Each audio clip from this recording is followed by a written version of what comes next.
Europe 1, 7h26, Thomas Soto. Depuis ses larmes au soir des Européennes, Jean-Luc Mélenchon a disparu des écrans radars et des écrans de télé. Bonjour Caroline Roux. Bonjour Thomas. Le leader du parti de gauche va revenir ce week-end, mais lui, comme ses troupes, sont visiblement un peu sonnées. Alors je vais laisser la parole, si vous voulez bien, à l'un de ses plus proches avec ce commentaire. Plus personne ne peut prendre un ton de généralissime pour appeler au combat. On clôt un cycle de défaites. Et Thomas, je peux vous dire que ce n'est pas le discours habituel au parti de gauche.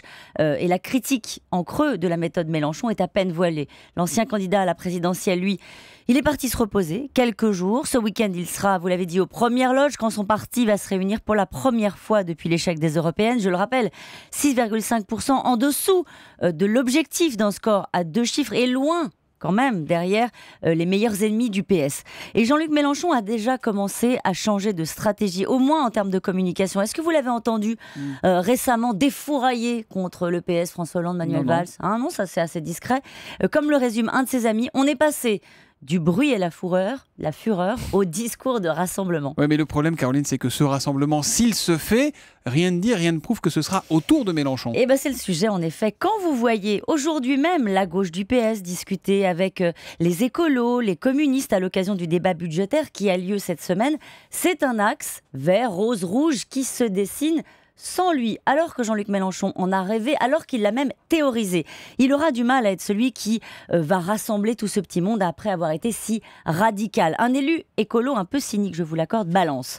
Mélenchon ne vend plus. L'intérêt commercial que le PC pouvait avoir pour lui, c'est fini, donc ils vont se séparer avant la prochaine présidentielle. Peut-être pas se séparer, mais sortir du tête-à-tête, ça c'est certain, Thomas. Mais ce qui est curieux, Caroline, c'est qu'il devrait avoir un boulevard, Jean-Luc Mélenchon, entre l'impopularité de François Hollande, un Premier ministre qui n'est pas vraiment ce qu'on pourrait appeler un représentant de la gauche dure, les annonces d'économie, le gel des prestations sociales, etc., etc. Vous savez comment tout ça s'est terminé? Le Front National avec 11 villes, 25% aux européennes. Et c'est une victoire par chaos.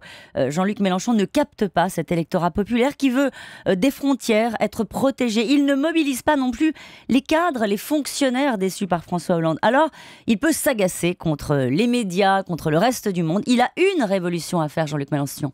La sienne. Il ne s'y attendait sûrement pas, mais la posture Mélenchon seul contre le reste du monde se vérifie. Quand il se retourne, Jean-Luc Mélenchon, il voit plus grand monde derrière. L'info politique de Caroline Roux, tous les matins à 7h25 sur Europe 1. À demain, Caroline. À demain.